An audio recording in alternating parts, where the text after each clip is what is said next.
Hi అండి, నమస్తే. ఈరోజు వీడియోలో వాటర్ మిలన్తో ఐస్ క్రీమ్ని ఎలా చేసుకోవాలో మీకు ఈ వీడియోలో చూపిస్తా అండి.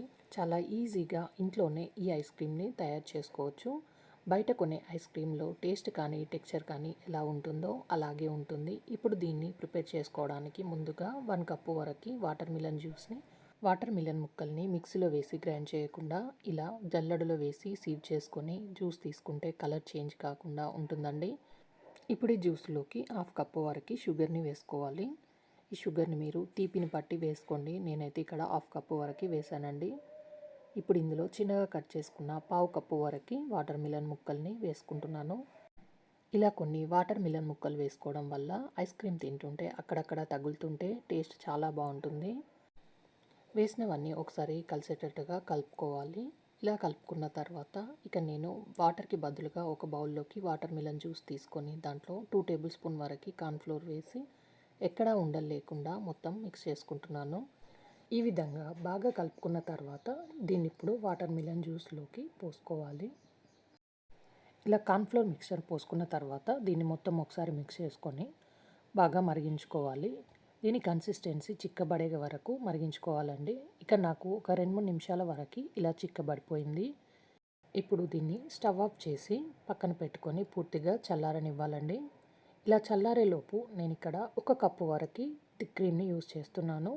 దీన్ని ఇప్పుడు ఒక బౌల్లోకి వేసుకోవాలి. వేసిన తర్వాత ఇప్పుడు హ్యాండ్ బ్లెండర్తో లో స్పీడ్లో ఒక 5-6 నిమిషాల వరకు బాగా బీట్ చేసుకోవాలి. మీ దగ్గర హ్యాండ్ బ్లెండర్ లేకుంటే బీటర్తో అయినా కూడా బీట్ చేసుకోవచ్చండి, లేకుంటే మిక్సీలో వేసి కూడా బీట్ చేసుకోవచ్చు. ఇలా బీట్ చేసుకున్న తర్వాత ఇప్పుడు ఇందులోకి చల్లారబెట్టుకున్న వాటర్ మిలన్ మిక్చర్ని పోసుకోవాలి. ఇలా మొత్తం వేసిన తర్వాత దీన్ని మళ్ళీ ఒకసారి బీట్ చేసుకొని తీసుకోవాలండి. ఇలా మొత్తం బాగా కలిసేటట్టుగా రెండింటిని లో స్పీడ్లోనే హ్యాండ్ బ్లెండర్తో బీట్ చేసుకోవాలి. మనం దీన్ని ఎంత బాగా బీట్ చేస్తామో ఐస్ క్రీమ్ మనకి సాఫ్ట్గా స్మూత్గా అంత బాగా వస్తుందండి. ఇలా బాగా బీట్ చేసిన తర్వాత చూడండి, కన్సిస్టెన్సీ అనేది ఇలా ఉండాలి. ఇందులో వేసిన వాటర్ మిలన్ ముక్కలు కూడా అలాగే ఉండిపోయాయి బీటర్తో బీట్ చేయడం వల్ల. ఇప్పుడు దీన్ని ఒక బాక్స్లోకి వేసుకోవాలి. ఇలా బాక్స్లో మొత్తం వేసిన తర్వాత ఇప్పుడు దీనిపైన మూత పెట్టేసి, ఇలా బాక్స్ పైన మూత కాకుండా బటర్ పేపర్ కానీ సిల్వర్ ఫాయిల్ పేపర్ కానీ పెట్టుకోవచ్చండి. నేను ఇక్కడ మూత పెట్టేసి దీన్ని ఇప్పుడు ఒక 3 గంటల పాటు ఫ్రిడ్జ్లో పెట్టాను.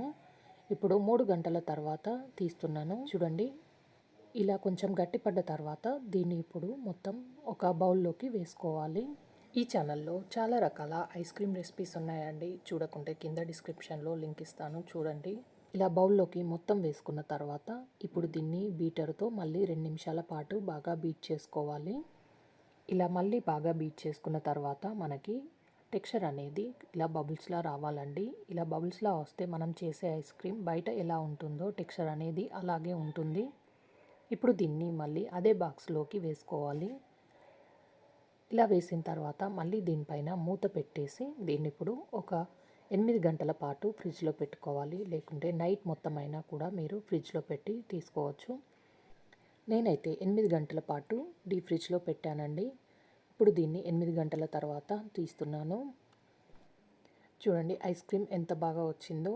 ఫ్రెష్గా వాటర్ మిలన్తో ఇలా ఇంట్లోనే ఐస్ క్రీమ్ని ప్రిపేర్ చేసుకోవచ్చు. అచ్చం బయట ఐస్ క్రీమ్ పార్లర్లో ఎలా ఉంటుందో అలాగే మీకు కూడా వస్తుందండి.